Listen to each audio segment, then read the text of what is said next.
tener colegas en esa Cámara de Diputados vinculados a estructuras del crimen organizado. Él no ha perdido su investidura como diputado. Y siguen los cheques generándose. Que sorprende el silencio que su propio partido ha mantenido con relación a ese tema. Y evidentemente Faride, entonces hay que decir las cosas como son. No lo ha hecho bien, no ha estado a la altura, pero no es de esa cuadra, vamos a decir, del eje del mal. La diferencia es que Yaya no es tan vocal como era cuando era oposición.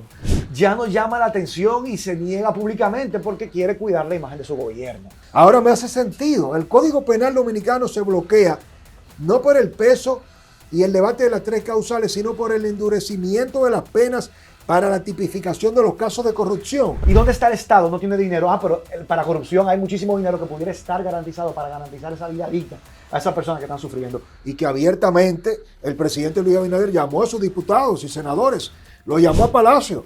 Y la información fue, eso no se puede aprobar con la elusión fiscal. Todavía no hemos visto condenas.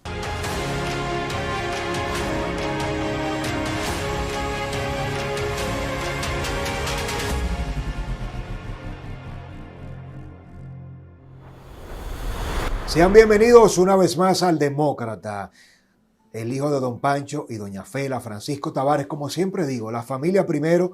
En Pancho y Fela, la nación. Sin familia no hay nación. Los principios se definen a partir de este propósito, este gran compromiso de construir la patria de todos nosotros, en casa primero, para luego transformar nuestra gran casa, que es el país. Conversamos con un joven emergente, político, visionario, que se ha ganado el respeto y la admiración de gran parte del país, de la sociedad, el diputado José Horacio. Bienvenido, José Horacio, al Demócrata, un honor. Gracias, el honor es mío de estar aquí, muy contento. José Horacio, el hijo de Porfirio y Eda. Pero para me gusta. Seguirte ese espíritu, ¿verdad? Familiar de destacar nuestra herencia. Nuestras raíces. Exacto. Y tú sabes que a veces me paran en la calle, José Horacio, y me dicen, el hijo de don Pancho y doña Fela, y digo yo el Demócrata. Entonces, me identifican más por Pancho y Fela a veces que por la madre. Pero es un orgullo para ti. Pero claro, para mí es, y la gran cantidad de gente que conecta con nosotros por eso, porque hay que hablar de los viejos, hay que hablar de dónde venimos. Conocí a tu padre, un ser humano excepcional. Tuve la oportunidad hace quizás ya 3 o 4 años de la mano de nuestro amigo en común, Eric Ortiz. Saludo a Eric, que tengo la queja de que, bueno, tengo el contacto directo contigo, pero 3 o 4 años diciéndole, quiero acercarme a José Horacio, lo valoro, lo sigo, pero de alguna manera esa agenda empresarial y política de Eric finalmente aquí estamos.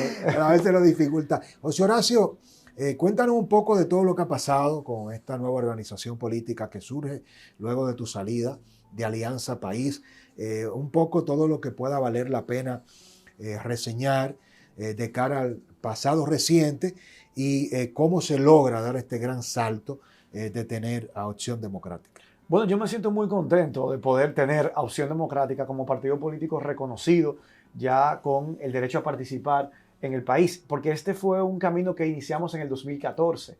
Cuando yo doy el paso formal hacia el trabajo político, lo hago justamente desde Opción Democrática, en ese momento ni nombre tenía, junto con Minú Tavares Mirabal y con un montón de compañeros y compañeras que decidimos que la República Dominicana necesitaba una alternativa política, una alternativa a los viejos partidos, una alternativa a la mala política. Y iniciamos ese recorrido y ese trayecto en el 2014, durante todo el 2015 trabajamos de manera muy ardua, recaudamos más de 90,000 firmas, abrimos locales en las 31 provincias del país y el Distrito Nacional y conformamos directivas en cada una de las provincias del país.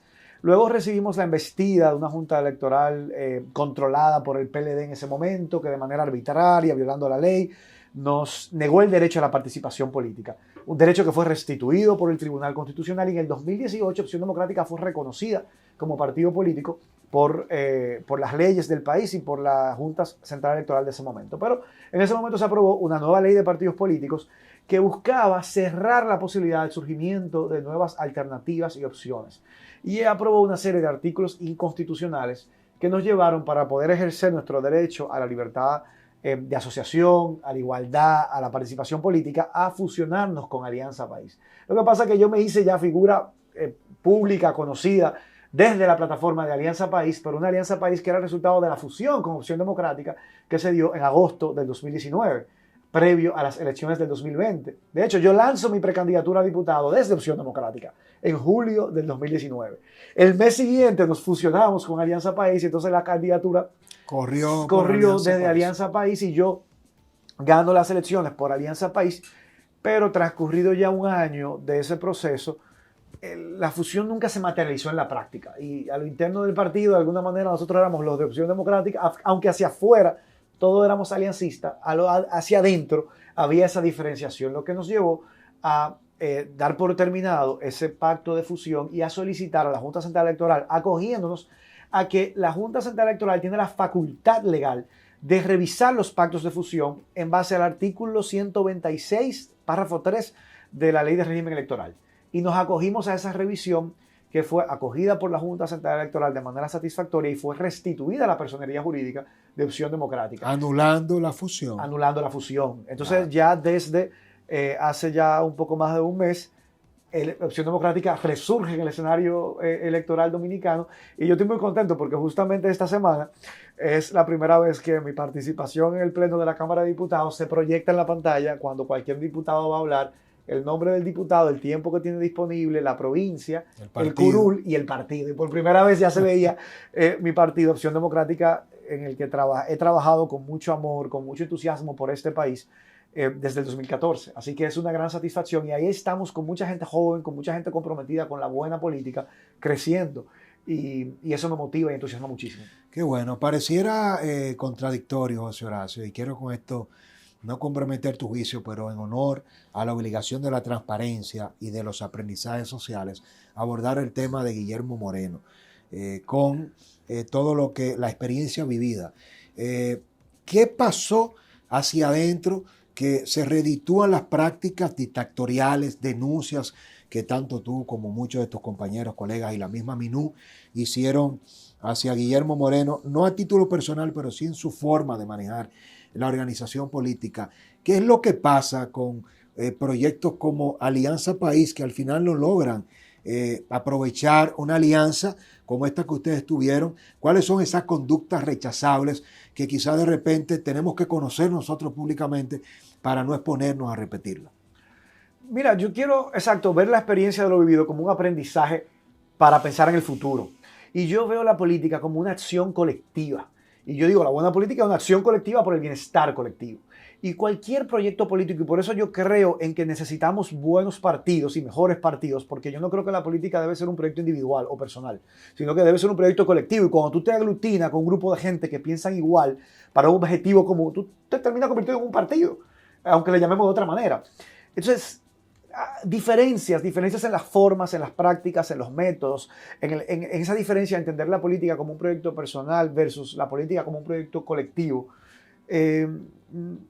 impidieron que quizás se pudiera materializar con vocación de permanencia ese proceso de fusión.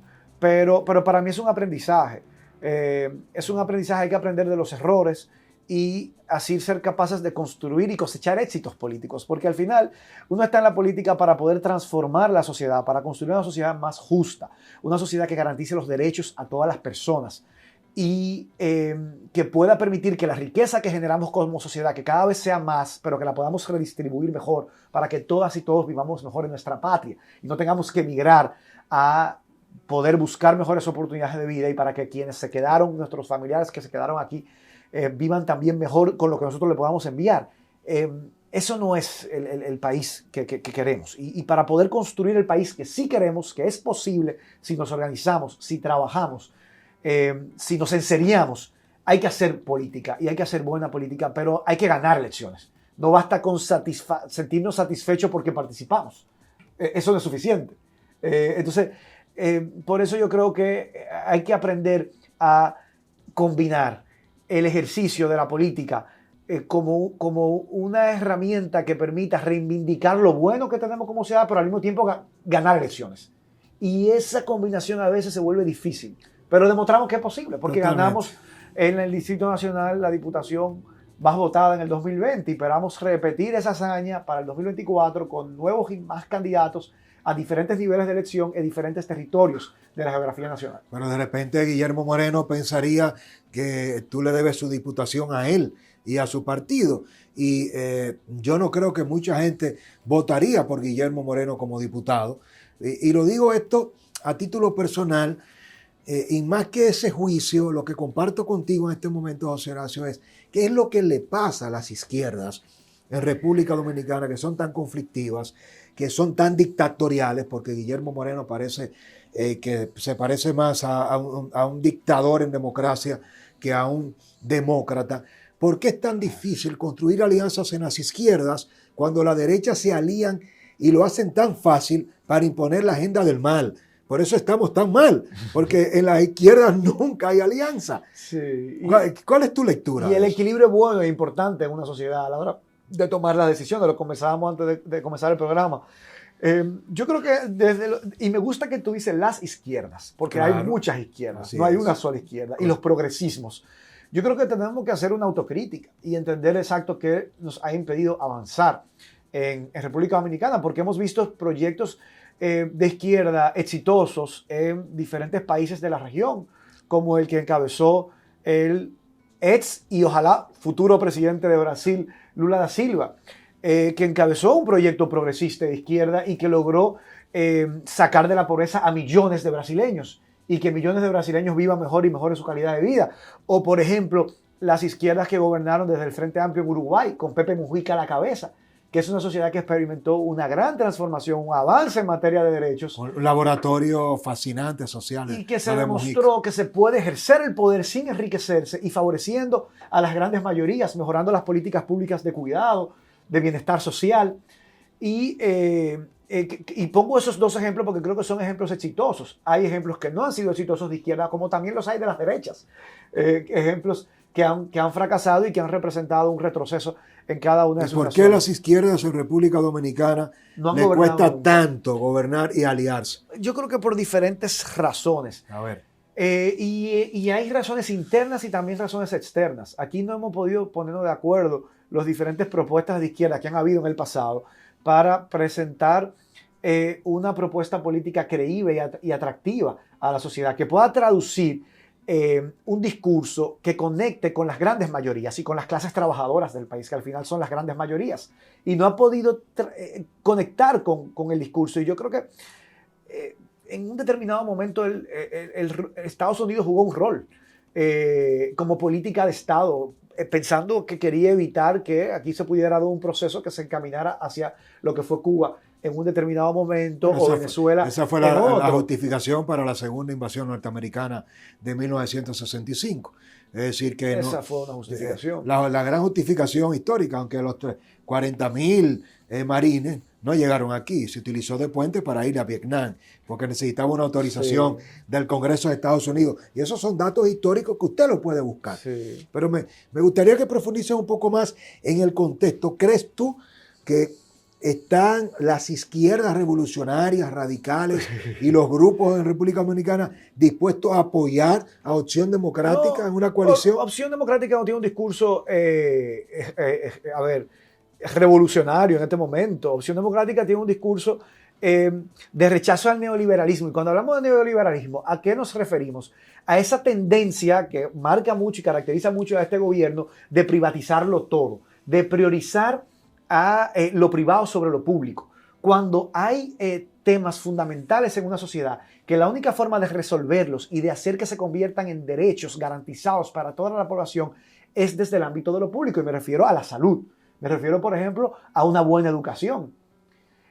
Para eso el Estado tiene que jugar un rol importante, para que todas las personas, no importa dónde nacieron y de quiénes son hijos y en qué sector o barrio del país nacieron o no, puedan tener una educación liberadora, una educación óptima que le garantice oportunidades en la vida, que le abra puertas, acceso a un buen empleo, acceso a oportunidades de emprendimiento, para que tengan una vida digna, que no puede haber sin educación. Pero ¿qué estamos viviendo hoy? Que mientras en las escuelas públicas estamos viendo las noticias de que están operando sin aulas, sin butacas, y los niños tienen que coger clases en el piso, y un gobierno que quería recortar el presupuesto de la educación porque decía que no tenía que hacer con ese dinero. Este año no se salieron con la suya. Una locura. Pero el año pasado, yo lo denuncié en la Cámara de Diputados y voté en contra del presupuesto complementario. Se le redujeron 5.000 millones de pesos al presupuesto de educación. Es decir, que el año pasado este gobierno del presidente Luis Abinader redujo el presupuesto de educación. En 5.000 millones de pesos, violando el 4% para la educación Pero y eso, violando la Constitución de la República pero que eso, impide pero que eso es sea una recortado primicia que ese presupuesto. los medios nos resaltamos, José Horacio. Pues yo lo dije por Twitter y el año pasado lo dije y publiqué el video en mis redes sociales diciendo no estoy de acuerdo y voté en contra del presupuesto complementario del 2021 porque contemplaba un recorte de 5.000 millones de pesos, pero como la sociedad no se hizo eco, y por eso yo digo, tendremos un mejor gobierno y mejores gobiernos y mejores autoridades en la medida en que tengamos una ciudadanía empoderada, una ciudadanía crítica, observando y vigilando el trabajo que están haciendo los políticos y una opinión pública y unos hacedores de opinión en programas como este que alertan a la ciudadanía de lo que está pasando dentro de los espacios donde se toman las decisiones. Ahí vamos a tener mejores gobiernos. Pero todo esto también nos lleva a la necesaria obligación de analizar muchos aspectos. El Congreso Nacional, la Cámara de Diputados, ha estado pasando por un proceso de degradación. ¿Cuál es tu opinión? Y quiero que en esto seas lo más sincero, como siempre lo eres posible, más allá de lo políticamente conveniente y correcto. Tener colegas en esa Cámara de Diputados vinculados a estructuras del crimen organizado, a gente que viene de manejar estructuras de lavado, de contrabando, procesados, diputados que ganaron el curul por el Partido Revolucionario Moderno. Entonces, ¿cuál es la visión que tienes tú de compartir con gente muy seria y con criminales y delincuentes que son hacedores de ley, José Horacio? ¿Cuál es tu lectura de todo esto? Mira, ese es un tema que refleja como la podredumbre de la mala política y que los viejos partidos han llevado a la sociedad dominicana, porque cuando los partidos no tienen ningún filtro para elegir a sus candidatos, a los candidatos que le presenta a la sociedad, al electorado, para ser elegibles para una posición de esta envergadura, estamos muy mal como sociedad. Y es muy delicado también porque yo no puedo, en base al rumor público, a lo que yo escucho, decir fulano es esto o lo otro.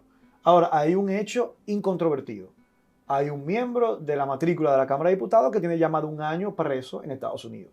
Extraditado. No, extraditado. Bueno, fue apresado. Sí, porque él fue apresado, fue detenido entrando en territorio norteamericano. Y sin embargo, él no ha perdido su investidura como diputado. Y siguen los cheques generándose. Yo no sé qué pasa, porque no manejo esa parte administrativa. Pero yo te lo puedo confirmar. Los cheques se están acumulando esperando que él llegue para cobrarlo. Pero es un tema que sorprende el silencio que su propio partido ha mantenido con relación a ese tema. Porque, bueno, a su partido hasta lo debilita en el sentido de que tienen un voto menos para aprobar las cosas a veces que el gobierno necesita. Y a veces por un voto algo no pasa. Por 1 o 2 votos se queda corto un proyecto. Normalmente los proyectos más difíciles de pasar a veces son los préstamos. Y se pueden quedar cortos por 1 o 2 votos. Y tú dirías, bueno, pero al propio partido de gobierno le conviene. Mira, hay elementos suficientes para, como institución, la Cámara de Diputados podría pedirle vía la Embajada Americana al gobierno de Estados Unidos que le dé la información que tenga que permita quizá iniciar un juicio político. Porque un diputado no pierde su investidura a menos que o fallezca, o renuncie, o se le haga un juicio político. Son las únicas maneras, si no sigue siendo diputado. Entonces ese curul está ahí vacío y los ciudadanos de Santiago tienen un representante menos desde hace un año en el Congreso porque no ejerce esa función y ese rol. Entonces, eso me parece grave y yo creo que nos obliga, uno, a hacer reformas electorales. ¿Tú sabes qué? Que abaraten el costo de las campañas políticas en nuestro país. Porque en gran medida los partidos terminan buscando candidatos simplemente porque tienen dinero para financiar su campaña. Campañas que se han vuelto demasiado costosas y que alejan la posibilidad de que tiene la gente común del pueblo dominicano de participar. Y en una democracia ese es un derecho que debe tener todo el mundo, el de elegir y ser elegido. Pero si para ser elegido tú te tienes que gastar decenas de millones de pesos para ganar una representación, pues entonces ya no estamos hablando de una democracia, sino que estamos hablando de un sistema político en el que solamente quienes tienen acceso a grandes sumas de dinero un mercado pueden persa ser elegibles. Claro, un mercado persa. Entonces, eso es una distorsión de la democracia. En una democracia real todo el mundo tendría el derecho de, en base a sus propuestas, a sus ideas, a lo que tiene para aportar, salir a persuadir a sus conciudadanos para que lo elijan como su representante, convenciéndole porque puede representar sus intereses y defenderlo, no porque tiene mucho dinero para comprar votos o para abrumar a su demarcación de propaganda política. Entonces hay que aprender a votar de manera más consciente, pero para eso necesitamos reformas electorales que pongan límites. Reformas electorales o una ciudadanía más consciente, más educada, porque al final, si seguimos apostando, José Horacio, a las leyes nos cambian las conciencias. Y al final, ¿qué debería pasar? Esa Cámara de Diputados, esa Cámara Baja, esa Cámara Alta del Senado debería estar llena de José Horacio, de gente como tú, que ha ganado, que ha conquistado sobre la base de propuestas. Pero si ponemos a prueba el ejercicio ciudadano, el ciudadano que vota, que elige, termina votando a los malos, a los corruptos, a los lavadores, a los narcotraficantes, a las personas sin principio que llegan a buscar impunidad a la Cámara del Senado y de Diputados, y son la ciudadanía que lo vota. Entonces, está lista la sociedad dominicana para elegir cada vez más a diputados y a senadores, a legisladores conscientes, con principios y criterios. ¿Qué hace falta para que se dé ese paso, José Horacio? Yo creo que hace falta construir la alternativa, Francisco. Tenemos que construir una alternativa, porque yo no le voy a echar la culpa a la población o al electorado cuando a veces ni siquiera tienen otra opción.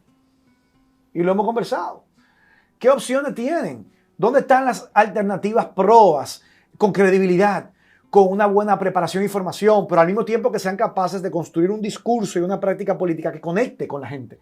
Eso hay que hacerlo, eso hay que construirlo, eso no surge solo, eso no se da por obra y gracia del arte. Eso tiene que construirse y conlleva la capacidad de organizarnos que tengamos de la sociedad, los ciudadanos que tenemos esta visión, que la compartimos, de organizarnos, de articularnos, de hacer el trabajo, de salir a convencer, a persuadir y a presentarle al país, mira, sí hay una alternativa, sí ya vemos quienes lo queremos hacer mejor y diferente, pero y que tenemos una trayectoria y un bagaje detrás que permita generar esa credibilidad en que sí es posible hacerlo diferente, que mantengamos la coherencia entre lo que éramos cuando aspirábamos a estar y lo que somos una vez estamos. Totalmente. ¿Entiendes? Yo me gusta recordarlo. Decía cuando era candidato, estoy en contra de las exoneraciones, pues yo renuncié a las 2 exoneraciones que dan a los diputados, que acaban de entregar la segunda hora. Una exoneración que me dicen algunos colegas que está valorada en $30,000 si yo la vendo, que yo podría vender y resolver muchos problemas personales, pero no, eso me costaría la credibilidad de decir, mira, pero este es más de lo mismo. Eso tú tienes que demostrar. Si yo considero que eso es un privilegio irritante, que el resto del país para comprarse un vehículo necesita pagar impuestos. Me recordaste a la amiga senadora Farideh Raful, no sé por qué.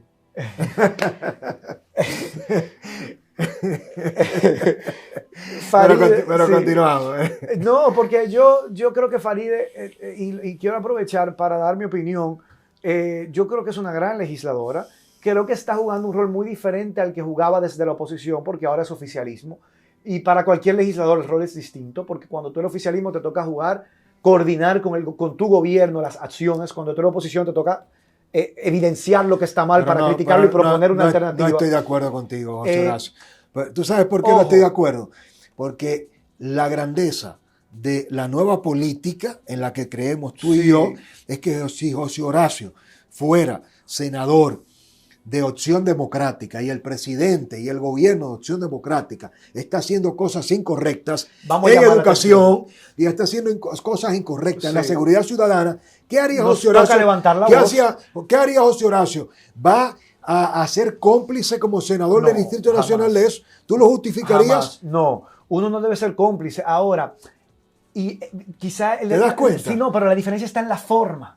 José Horacio, si es mi partido que está en el gobierno y algo está mal, va a ir a decir, espérate, esto tenemos que corregirlo, esto tenemos que hacerlo bien. Y si el partido no lo corrige, ¿qué tú vas a hacer? Pero no lo vas a enfrentar. Sí, lo voy a enfrentar. ¿Y qué ha hecho ¿Y Farideh, de dónde vengo? Horacio? Vengo de un partido político donde hubo una legisladora que esa era la actitud que se recibía. Y la línea le bajaban que tenemos que votar por un presupuesto sin el 4% para la educación. Y dijo, no, aunque este sea mi partido y mi gobierno, yo voy a votar por el 4% y rechazo ese presupuesto. Y estoy hablando de Minú.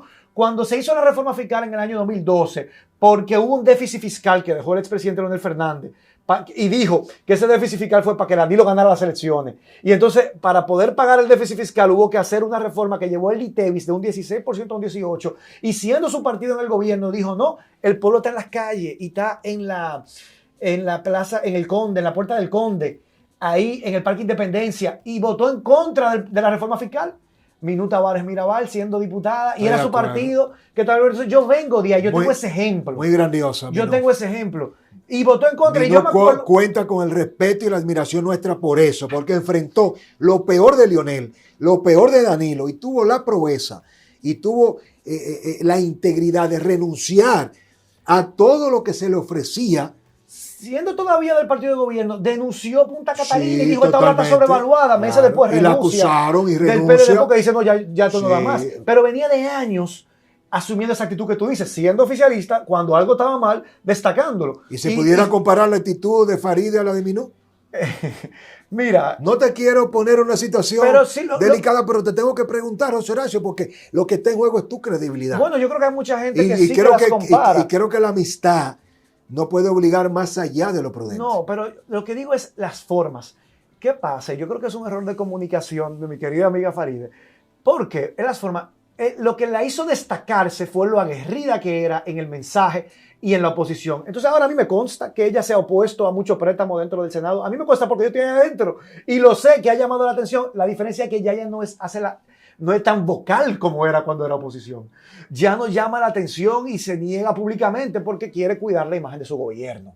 Entonces, pero eso lo está haciendo a costa de su propia imagen. ¿Te das cuenta? Entonces ya eso ya lo tiene que calcular como dirigente política. Yo no soy de su partido, nosotros no despachamos juntos, nosotros no hacemos análisis político juntos ni nada de eso, pero yo creo que eso es algo que ella tiene que cuidar.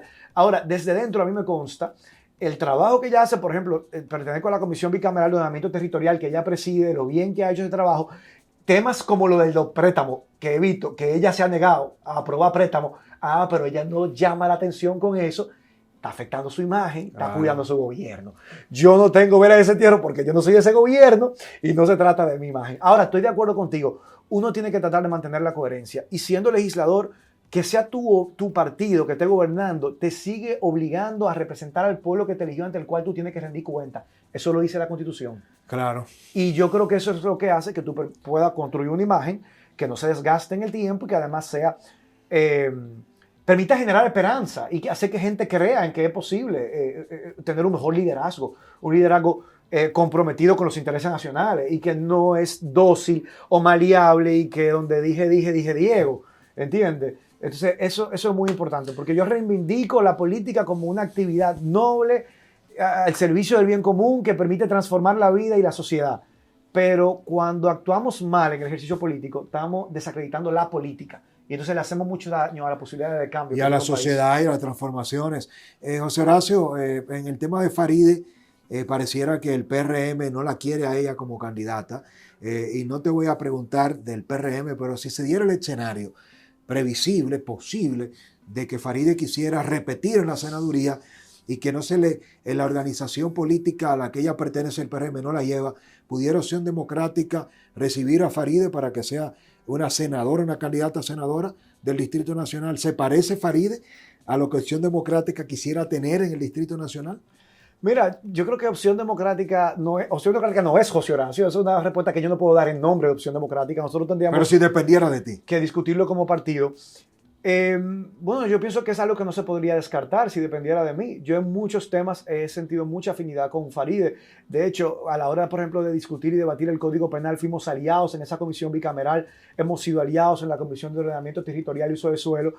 Como te decía, me gustaría haber visto a quizá una Faride más aguerrida en algunos otros temas que tienen que ver, por ejemplo, con el endeudamiento público. Entiendo su posición porque es su gobierno, no es el mío. Entonces, es algo que no podría descartar. Pero Opción Democrática no descarta llevar su propia candidatura a la senaduría del Distrito Nacional. Opción Democrática tuvo el diputado más votado en la circunscripción número 1 y tiene una exdiputada que ganó 3 veces, también siendo una de las más votadas en el Distrito Nacional, que es Minú. Nosotros no podemos descartar, tenemos muchos otros liderazgos y al día de hoy, faltando casi 2 años para la elección, no podemos descartar llevar una candidatura propia a la senaduría.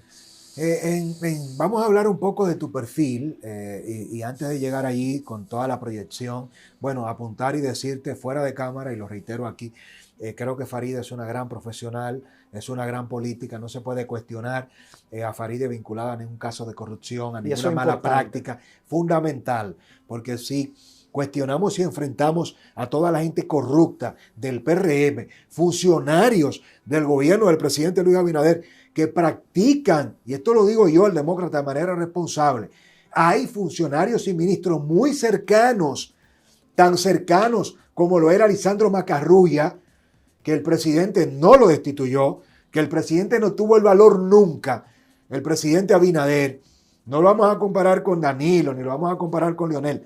Todavía, ojalá que nunca se gane esa esa referencia, pero Luis Abinader no destituyó a Lisandro Macarrulla, hizo todo lo posible para que se quedara. Y hay mucha gente igual o más influyente que Lisandro, que está redituando las prácticas corruptas del danilismo y del leonelismo en el PRM.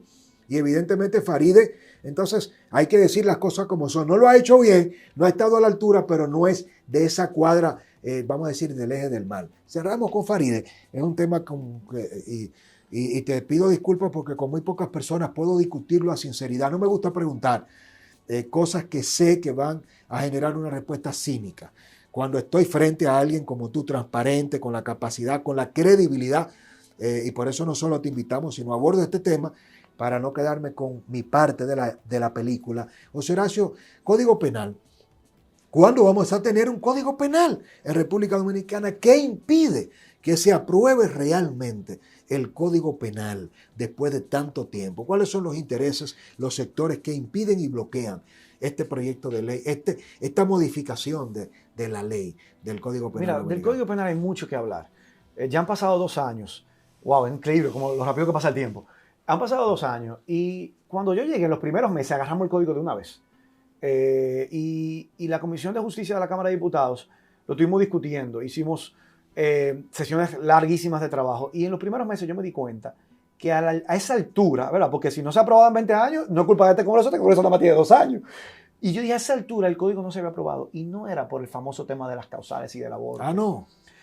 Yo me di rápidamente cuenta que ahí había otros temas a los que se le tenía mucho temor y eso de las causales se utilizaba como una excusa y un bajadero para decir que el código no se podía aprobar por eso. Y yo me di cuenta porque ese es un código que tiene herramientas para fortalecer la lucha contra la corrupción. Crea nuevos tipos penales de corrupción que hoy en día no existen, como tráfico de influencias y otros más, que no están hoy en día tipificados y que son delitos de corrupción y endurece algunas penas también en materia de corrupción. Y yo me di cuenta en uno de los debates en la comisión, cuando en un momento se propuso tipificar como un delito penal el abultamiento innecesario de la nómina pública. Cuando tú pones botella como funcionario público, claro. Y se iba a poner como un tipo penal de corrupción. Y todo el que mundo, debe ser. Y saltaron y dijeron, no, imposible, eso no se puede poner. Wow. Y a mí me sorprendió y a mí se me abrieron los ojos así como 2 pesetas. Y como un comentario de alguien que dijo en la comisión, más fácil se aprueban las causales que eso. Y ahí a mí se me abrieron los ojos porque yo dije, no me digas. Oye, te estoy contando una interioridad. Que, eso fue hace 2 años casi. No, esto es una primicia. Eso fue hace 2 años. Y yo ahí dije, mierda, dentro de mí yo dije, el tema bloqueo. de las causales no es el tema, es la corrupción, ¿entiendes? Pero en el camino han pasado otros factores. Eso fue al inicio. Ya se ha avanzado y yo creo que hay un entendimiento de que esta sociedad no acepta la corrupción. Y Marcha Verde jugó un rol importantísimo en eso. Clave. ¿Entiendes? Yo creo que jugó un rol clave en generar conciencia, sensibilidad y el entendimiento de que esta sociedad se cansó de la corrupción. Que la Marcha Verde se quedó, y no la va a aceptar. Se quedó sin nadie porque están todos nombrados ahora en el gobierno. ¿Qué va a pasar con la nueva marcha? Pero eso es otro tema. Tenemos que llevar esa marcha dentro del gobierno, entonces. Claro. Yo sigo siendo militante de Marcha Verde dentro del Congreso. Pero antes de irnos a Marcha Verde, con la lucha José Horacio, tú le estás diciendo al país, y esto es contundente, responsable, y se me están abriendo los ojos. Ese es mi análisis. Como 2 pesos. No, y yo te lo compro.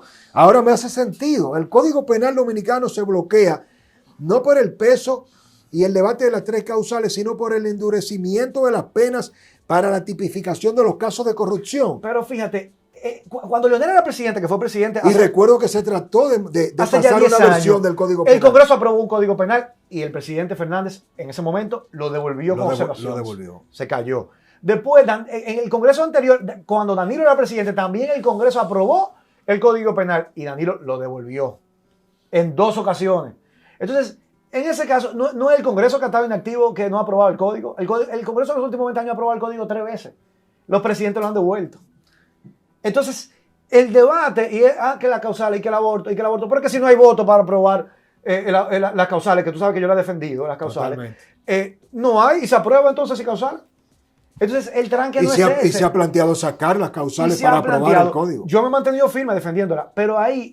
¿Tú estarías de acuerdo que se saquen las causales para aprobar el código y que se lleve a un rango constitucional las causales? Yo creo que las causales deben estar incluidas en el código porque eso es mantener la penalización. O sea, si no se aprueba con las causales, mantiene la penalización absoluta del aborto, que termina afectando el derecho a la vida, el derecho a la salud, el derecho a la dignidad de muchas mujeres y niñas en la República Dominicana que son víctimas de violación, de incesto, que viven por la tragedia de atravesar un embarazo que pone en peligro su vida y embarazos inviables. Totalmente. Yo he visto incluso en mi familia madres que han sufrido por este tipo de circunstancias y que no les ha quedado otra alternativa. Entonces yo creo que esas tres causales es como el mínimo que le permite garantizar esos derechos básicos que tiene toda niña y toda mujer. Entonces yo creo que deben estar incluidas. Ahora bien, los diputados, tú sumas todos los diputados que estamos a favor de las causales en este Congreso y votamos entonces en contra del código porque no tiene la causal, el código pasa. Pasa como quiera. Sí, pasa. Por el tema de corrupción. Entonces, ¿por qué? Porque nada más somos 30 y pico diputados que apoyamos la causal. El tema de corrupción. Como mucho llegamos a 40. Horacio, a 40 de 190. Quiere decir que hay 150 que están en contra de las causales y votarían por el código si el código se aprobara. Entonces, ¿por qué no se aprobó el código? Claro, por el tema de la corrupción y la impunidad. Pero en el camino han surgido otros temas conflictivos. Pero la Comisión de Justicia que preside el gran amigo diputado Alexis Jiménez, es decir, ¿cuál ha sido la postura y el rol de esa comisión? Desde el punto de vista de que recuerdo que hace poco tiempo vivimos un escándalo donde incluso se hicieron reducciones de penas a tipificaciones de tipos penales asociados a la corrupción. Sí, eso generó un escándalo. Y eso generó un escándalo. Luego. Sí, pero se corrigió porque la opinión pública, incluyendo nosotros en el Demócrata y todo el país, creó un revuelo que digo, pero ¿cómo? En el momento que tú estás procesando los casos de corrupción más grandes de Jean Alain, de Alexis Medina, de Fernando Rosa, de todos estos casos que hemos tenido, tú estás pretendiendo aprobar un código penal donde las penas asociadas a corrupción entonces se estén reduciendo en vez de endurecerse. Y tú sabes con la última versión que se hizo, actualmente los delitos de corrupción están también tipificados en tratados internacionales que proscriben la corrupción. Y el Código Procesal Penal actual dice que aquellos delitos que están consagrados en convenios internacionales son imprescriptibles. ¿Qué quiere decir que son imprescriptibles para quienes no entiendan esa palabra? Que no importa el tiempo que haya transcurrido, si se puede demostrar que ese delito ocurrió, se puede sancionar y llevar preso al autor y al infractor. Y en este código eso se está llevando a un máximo de 20 años a los delitos de corrupción. O sea que se está bajando la imprescriptibilidad. Si ya pasaron 20 años, como por ejemplo ya pasaron del gobierno de Hipólito Mejía a los 20 años, si se destaparan casos y elementos probatorios que permitan comprobar actos de corrupción y ser sancionados, ya no se puede sancionar al autor de esos delitos que empobrecieron al pueblo dominicano. Porque cuando hablamos de corrupción estamos hablando de que es menos dinero para las escuelas, que es menos dinero para los hospitales públicos, que es menos dinero para las medicinas que la gente necesita. Tú sabes toda la gente que me llama toda la semana que necesita medicamentos de altos costos, que gastan en un tratamiento de cáncer hasta $500,000 pesos mensuales. ¿Y dónde está el Estado? No tiene dinero. Pero para corrupción hay muchísimo dinero que pudiera estar garantizado para garantizar esa vida digna a esas personas que están sufriendo, para techos dignos. En República Dominicana hay un déficit habitacional de más de 1 millón de viviendas que se acrecienta ahora con el paso del huracán. Y 1 millón de viviendas, cuando sumamos el déficit cualitativo, nos metemos en casi 2 millones de viviendas el déficit habitacional. El déficit cualitativo, ¿qué es? Esas viviendas que si bien cumplen porque una persona vive ahí, no tiene las condiciones necesarias para poder garantizar mínimos dignos, que cuando pasa un huracán categoría 1, tú te quedas asignado. Totalmente. Entonces, todo ese dinero para invertir en eso, cuando va a pasar a los bolsillos y a las cuentas bancarias de funcionarios políticos corruptos, concho, eso es lo más grave, es el delito más grave que puede haber. ¿Tú crees en el Ministerio Público Independiente? ¿Crees en los casos de corrupción que se están llevando? ¿Qué opinión tienes de todo lo que se ha estado haciendo en materia de lucha anticorrupción y la impunidad bajo la gestión de Miriam Germán, de Jenny Berenice y de Wilson Camacho? El Ministerio Público tiene nuestro respaldo para seguir haciendo las investigaciones necesarias para castigar a aquellos corruptos que nos hayan empobrecido como país. Pero la evaluación de los casos de corrupción no se puede, o sea, la evaluación de la justicia frente a los casos de la corrupción no se puede hacer sobre cómo los casos inician, sino sobre cómo terminan. Ahí podremos evaluar. Todavía no hemos visto condenas. Hemos visto muchos casos que se han iniciado, muchas prisiones preventivas, pero luego no hemos visto juicios de fondo satisfactorios y esperamos que lleguen esos juicios de fondo satisfactorios que permitan comprobar de manera fehaciente la comisión de esos delitos y las pruebas de quiénes son los culpables y que tengan que pagar con cárcel y que puedan devolver los robados. Entonces, mira, tiene todo nuestro respaldo el Ministerio Público para seguir haciendo el trabajo que está haciendo, pero hasta ahora ha sido un trabajo insuficiente. Han pasado solo 2 años, pero queremos ir comenzando a ver que esas investigaciones, esos expedientes se conviertan en condenas, no solamente en en presos preventivos. De cara a la reelección del presidente Luis Abinader, que luce inevitable que se presente, ¿piensas tú que pudiera dársele un giro a la agenda del Ministerio Público para provecho político del gobierno del presidente Luis Abinader? Siempre estaremos en contra de que se use de manera política al Ministerio Público, porque entonces eso decidiría, no sería un Ministerio Público independiente como se ha vendido, si se usa con esos fines. Yo pienso que el Ministerio Público debe actuar sin ver banderías políticas y al margen de los procesos de elecciones que están sucediendo en el país. ¿Cuál es la verdad detrás de la aprobación, José Horacio, de la ley de extinción de dominio? ¿Había un interés real? ¿Se negoció la elusión fiscal que apuntaba a un posible caso que pueda futuramente vincular al presidente Luis Abinader con el tema de su fortuna en paraísos fiscales? ¿Se negoció aspectos de la ley de extinción de dominio con la prescripción para dejar fuera la elusión o no? La ley de extinción de dominio era un mandato constitucional. El Congreso tenía 12 años en falta, porque desde que se aprobó la Constitución del 2010, que se proclamó, se establecía que la ley tenía que establecer los juicios de extinción de dominio y regularlos. Yo creo que eso fue un paso de avance. Pero no es esa la pregunta, José Horacio. Se negoció la elusión dándole garantías al PLD que no quería que se dejara abierta la prescripción de la pena y que abiertamente el presidente Luis Abinader llamó a sus diputados y senadores, lo llamó a Palacio y la información fue, eso no se puede aprobar con la elusión fiscal. ¿Se negoció o no en el Congreso Nacional? Hubo negociaciones, claro que sí. ¿De qué tipo, José Horacio? Negociaciones de carácter político, como son las negociaciones que se dan en el Congreso Nacional. Yo no tengo a profundidad los detalles, yo no participé de esas negociaciones. De hecho, una de las críticas en ese momento que hicimos fue como que las negociaciones de alguna manera se hicieron sin incluir a todos los sectores. Pero yo de todas maneras celebro que el texto de lo aprobado es un paso de avance. Es una ¿Estás herramienta, conforme tú con la ley que se aprobó? no al 100%, pero creo que era la ley posible y yo prefiero que haya esa ley a que no haya una ley de extinción de dominio. Y era la ley que era posible aprobar. Porque para mí más importante era, yo prefería que negociáramos, quitáramos algunos aspectos que impedirían que esa ley se apruebe, a que la ley se aprobaba como se quería aprobar al inicio, que era de manera ordinaria, como una ley ordinaria. Porque eso iba a hacer que la ley se anulara por completo. Esa era una ley orgánica, porque es una ley que regula el alcance y el ejercicio del derecho a la propiedad privada, crea una nueva configuración para el ejercicio del derecho fundamental a la propiedad privada, en el que yo creo que yo defiendo un derecho constitucional, contrario a como alguna gente ahí quieren hacer mal creer, haciendo manipulación y campaña sucia. Yo creo en el derecho a la propiedad privada, lo disfruto ese derecho también, y lo defiendo, es un derecho constitucional, pero esa es una ley que regula el ejercicio de ese derecho y por lo tanto es una ley orgánica que para poderse aprobar en la Cámara de Diputados necesitaban 2/3 partes de los votos. Entonces, si una bancada es decir, que tuvo que negociar tenía que Lionel negociarse con... para poder conseguir la 2/3 parte de los votos. Y esa negociación incluyó a que coincidiera el interés del PRM, Luis Abinader, con Danilo y el PLD y Lionel y la Fuerza del Pueblo. Se dio esa negociación. Se logró, pero no todo el mundo quedó contento, pero todo el mundo tuvo que ceder. Pero se ponen de acuerdo cuando quieren. ¿Qué a dónde nos llevan esto? Sí. No, pero y no muchas veces para beneficio del país. La otra opción es que no hubiera ley, y esa ley como está aprobada sirve como herramienta. Totalmente. Sirve como herramienta para recuperar bienes que sean obtenidos fruto de operaciones ilícitas, y yo creo que es una buena ley que pudo ser mejor, no quiere decir que sea mala. ¿Entiendes? Sí, sí. Entonces, es el ejercicio democrático. Claro. Hay que ceder.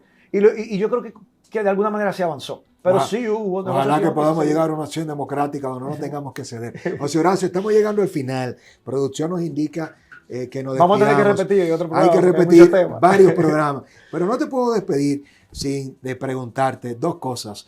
Nayib Bukele, ¿estás de acuerdo con el estilo de gobierno de Nayib? No me identifico. ¿No te identificas con Nayib Bukele? Me parece un estilo autoritario. Nayib Bukele, siendo presidente, militarizó el Congreso en un determinado momento porque no le aprobaba unos préstamos cuando no tenía el Congreso. Ya él tiene el control del Congreso cuando no lo tenía al inicio de su gestión. Eso me parecen prácticas antidemocráticas con las que yo no comulgo. Sin embargo, uno tiene que reconocer las cosas que sí pueden estar funcionando de su gobierno, pero tiene un estilo con el que no me identifico. Esto, por ejemplo, de estar utilizando su cuenta de Twitter para decir fulanito votado. Creo que desde el Estado se requiere un manejo de mayor solemnidad, mayor formalidad y no esa chabacanería. Gabriel Boric. Mira, con Gabriel Boric sí me he identificado desde sus inicios, Gabriel Boric Lo viene... visitaste, te invitó a la toma Sí, de posesión. participé en la toma de Gran posesión. gesto. Desde su inicio, él fue diputado por 2 periodos, pero antes de ser diputado fue dirigente estudiantil, que reivindicaba el derecho a la educación en Chile. Pasó 2 periodos por el Congreso, creó un nuevo partido, Convergencia Social en Chile, que supo ponerse de acuerdo con otras fuerzas políticas progresistas, y hoy es presidente de Chile. Le deseo los mejores de los éxitos para que pueda tener un buen gobierno. Tiene un desafío, un reto enorme. Es un país sumamente dividido. Tiene un Congreso sumamente fragmentado, lo que impide poder avanzar en cualquier reforma política de las que prometió.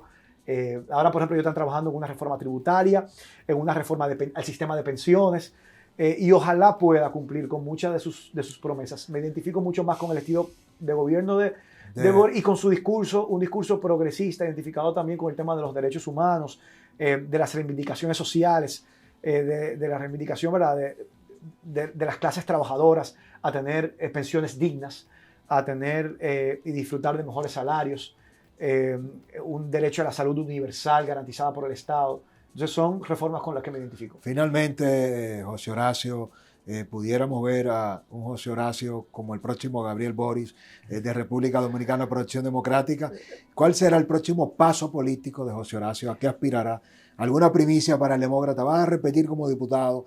¿Te lanzas como senador? ¿O pensarás ya muy pronto, si se dan las condiciones, en una candidatura presidencial? ¿Hacia dónde vas? Mira, uno no puede poner la carreta delante de los burros.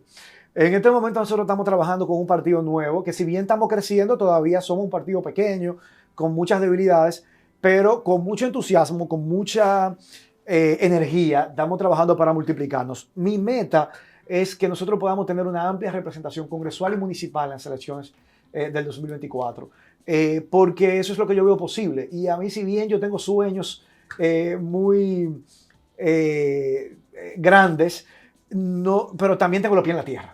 Y esa combinación hay que tenerla. Yo creo que nosotros tenemos que demostrarle a este país que se puede tener una mejor calidad de representantes en el Congreso Nacional, totalmente conectados con la ciudadanía, que representen bien a quienes están llamados a representar, que defiendan el interés público, el interés nacional, el interés colectivo de las grandes mayorías. Y desde los ayuntamientos, haciendo gobiernos locales que piensen en la defensa de los espacios públicos, que piensen en la gente, en cómo vivir mejor y construir ciudades más sostenibles, más humanas. Y estaremos en un momento compitiendo también por la presidencia de la República como partido, pero tengo ahora mismo esa prioridad de construir en la base, poder local. ¿En el 24 repites como diputado o das el salto a ser candidato a senador? Bueno, de que te puedo decir que quiero continuar mi carrera legislativa, lo quiero continuar. Y eso lo iremos viendo en el camino. Cuenta con el apoyo, futuro senador. Gracias, hermano. José Horacio, nos quedan muchos temas, hablar de geopolítica, hablar de Haití, un tema también para conocer la posición de Acción Democrática, estar tan cercano de China, siendo un socio tan necesario de Estados Unidos de Norteamérica, ver un poco el impacto de la guerra, la materia macroeconómica, el tema de la seguridad nacional, el medio ambiente se nos quedó en esta conversación. Esta es tu casa. Nosotros que tanto criticamos al sistema de partidos políticos tradicional, no puede ser que la opción antidemocrática, porque no será democrática nunca, sea Leonel Fernández en el 24. Habrá que ver cómo termina este gobierno para saber si el presidente se gana la opción de poder presentarse y ser elegido por el pueblo a una reelección presidencial. Hay muchas cosas todavía que son inciertas. El PLD no será una opción, pero tenemos que apostar al cambio. Y esa transformación lo representa un político como tú. Te felicito. Gracias, de verdad que esta es tu casa. Me siento honrado de poder tener esta conversación, de no reparar en preguntas. Me quedé con un guión completo y he fluido de una manera muy orgánica. Un mensaje final a nuestra audiencia. No, agradecerte por la invitación, ofrecerme este espacio también para hablar con todos tus seguidores del Demócrata y desear que nos visualizo militando juntos. En el futuro, no sé cuándo, pero sí trabajando por esta patria que nos duele a los dos y que amamos los dos y que merece un mejor presente y un mejor futuro. Entonces yo apuesto mucho a la esperanza y a lo que podemos construir quienes compartimos visiones, si nos organizamos y si empujamos y trabajamos en una misma dirección. Bueno, así es, eso hacemos en el Demócrata, escuchar y también, ¿por qué no?, militar, participando en la democracia. Ojalá que estemos más cerca a partir de hoy. Cuenta con nuestro apoyo. A todos ustedes, gracias por estar allí. Dígame qué piensa de José Horacio. ¿Le gustaría verlo como presidente de la República? ¿Qué tan pronto? ¿Lo apoyaría como senador? Nosotros tenemos que decidir entre lo malo, lo muy malo y lo bueno o muy bueno. ¿Qué piensa usted de José Horacio, de Acción Democrática? ¿Están dadas las condiciones para que se pueda lanzar a una senaduría o votaría usted a una candidatura presidencial por esta nueva organización política que tiene tanto que darle a nuestro país? El reto está en la ciudadanía, en usted. Les leo. Bendiciones. Canales de YouTube hay muchos, pero con credibilidad pocos como el Demócrata, donde la verdad se revela y la mentira se aclara. En el Demócrata asumimos el sagrado compromiso de quitarle la piel a las palabras y ofrecer la verdad desnuda, asumiendo un solo compromiso, y eres tú.